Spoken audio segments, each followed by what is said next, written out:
So after you put together a good package and you send it in, you want to call your lender within 48 hours. Typically, they won't even have put it into the system in the first 48 hours unless you're working directly with an individual and you send it directly to that individual. And you just will let them know that you have this, you sent the packet in, you want to confirm that it's been sent in, and you're going to immediately try to get them to order an appraisal or a broker's price opinion. That's your sole bent when you're following up. Number one, have they received the offer? Are they evaluating it? And have they ordered the broker's price opinion? You need that price opinion because that's so important. You need to follow up generally twice a week just to see. You may have some wording like this when you call a lender after you send the packet in. I have an accepted offer and a hardship short sale packet. Where should I fax this or send this? That would actually be before you send it. You get the fax number for overnight in the U.S. Postal Service overnight, and is a good idea because it comes and someone has to sign for it and get there quicker. Fax it and overnight it. Just a story regarding packets. I just had a short sale with Countrywide. The offer was a $50,000 offer, a net to Countrywide, and a total payoff of around $145,000. The bank kept me on the phone for about 45 minutes while they did a pre-evaluation. They had me read the financial statement and give the offer while they looked it up in their sophisticated analysis software and looked up comparables. They rejected the offer on the spot. However, I explained that there were 3 different properties that sold within 1 block in the last 6 months for the same offer, and they were all nicer. That still didn't faze the person I was talking to, so I got her to concede by giving me the fax number to submit the offer anyways. She said fine. I think that just because she wanted to get off the phone with me, she did it. And then I spent about 90 minutes filling in a Countrywide broker's price opinion form on my computer in a way that validated my offer. I called back a week later, and they had submitted it for evaluation. How could they not when I had verified the validity of the offer on their own form? I filled in that Countrywide BPO, and they did, took another look at it. Another time also with Countrywide. I made an offer of $54,000 on a loan amount of $130,000. I faxed it in, and when I called in a week later, Countrywide rejected it right off the bat. I crossed out the price on the purchase offer. I made it $5,000 lower, and then I resubmitted a week later just for spite.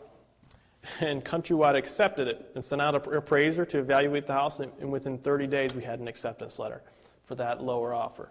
So that's just proof that you have to be persistent. They're going to say no.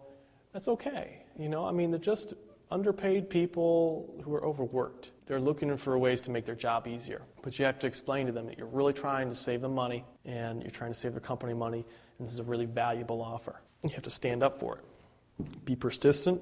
Don't give up. Use your tools.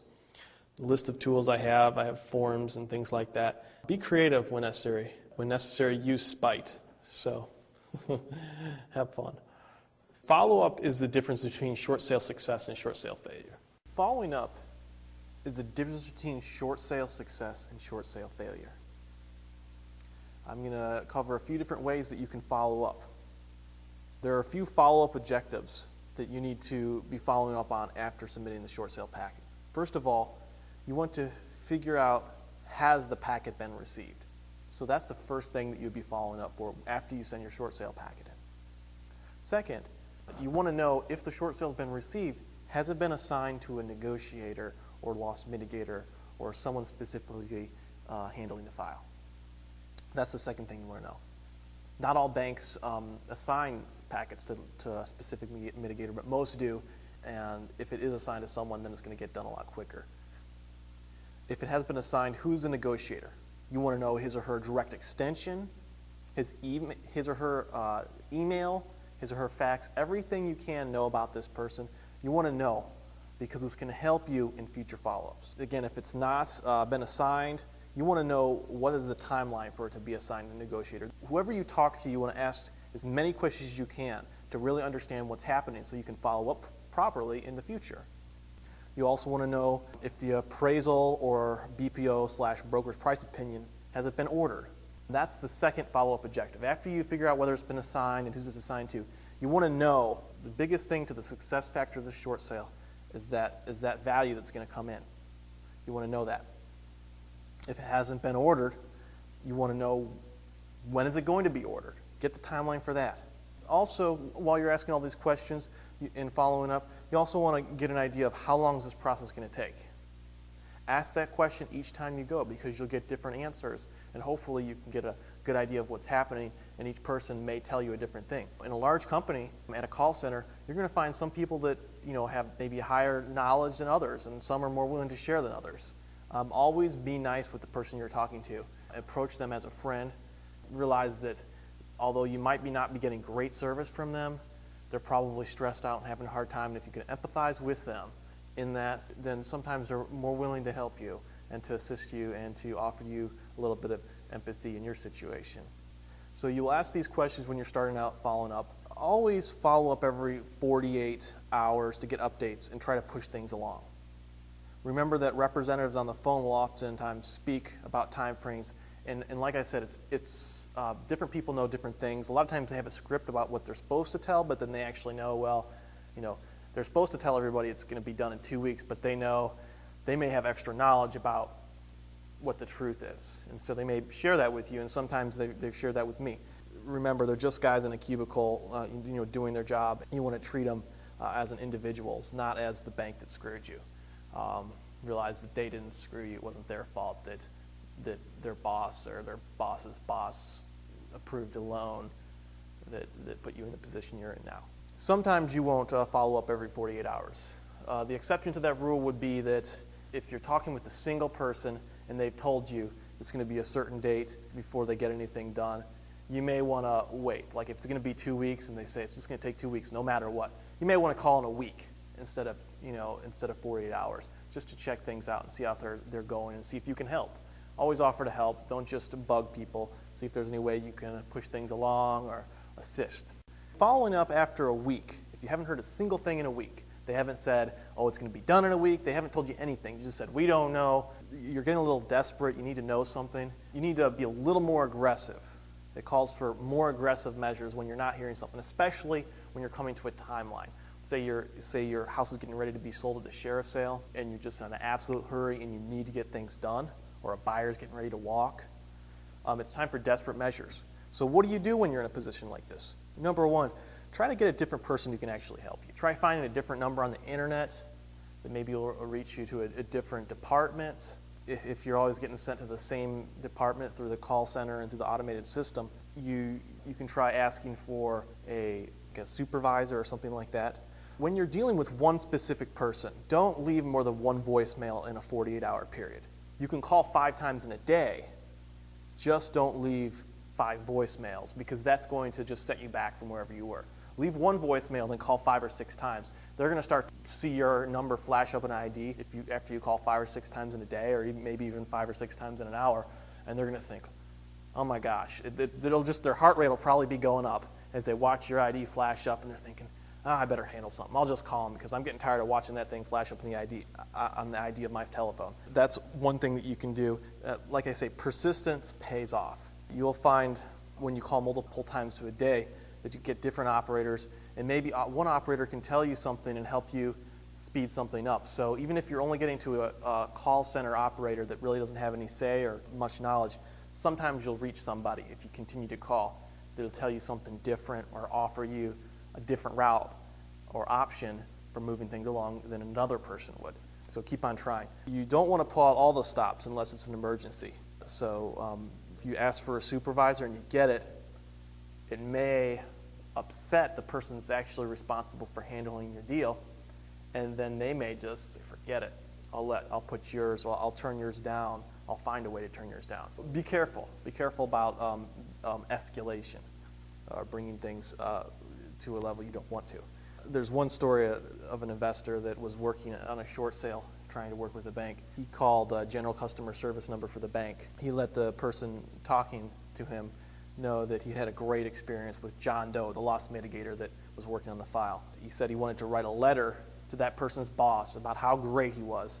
He said, could you give me his direct fax and the direct number of this boss and address so I can thank them for how great this loss mitigator was. He got that information and he proceeded to contact this person and ask the boss to work directly with him instead of the agent and explain how that agent had not fulfilled his duties.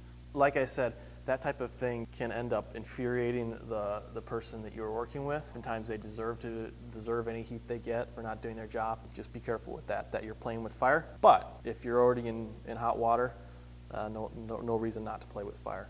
Another loss mitigation negotiator said he would find, if he had like an extension for a specific person in the bank that he was working with, but that person wasn't doing his job, he would actually try like just changing extensions, counting up extensions. So if like the extension was, like the toll-free number, then 123, he'd go 124, 125, 126, 127. And he found that like oftentimes supervisors were assigned easier extensions, so they might be assigned like a 120 or a 130 or a 100. They tended to have like simpler like extensions, things like that.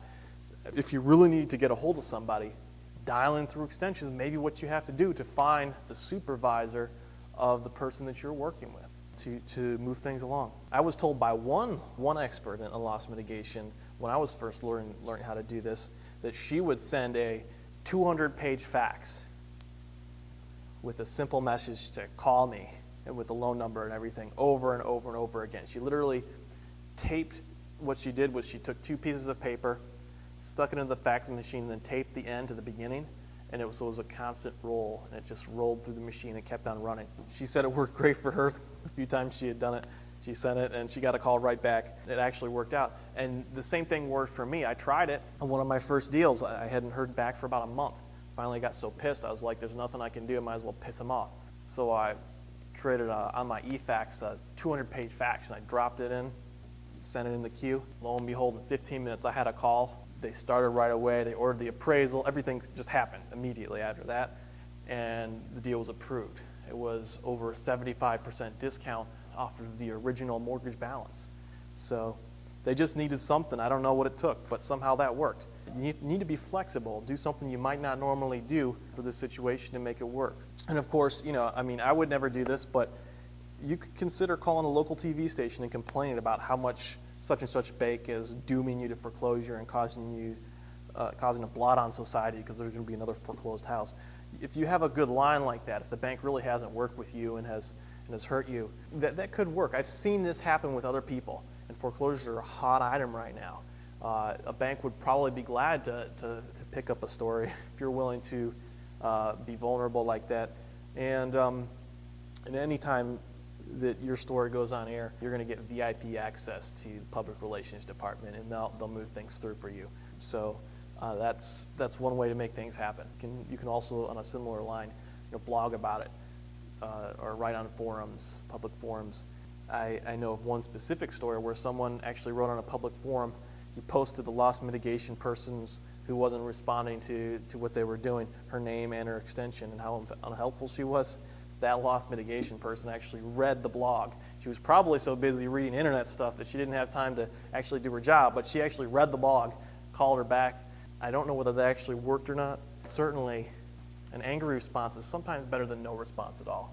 And if people are angry, they actually take action.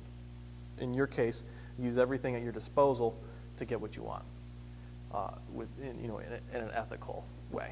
Along with all your following up with the bank, you also need to make sure that you follow up with the other people that are part of the transaction. You want to follow up with your buyer and with the selling agent.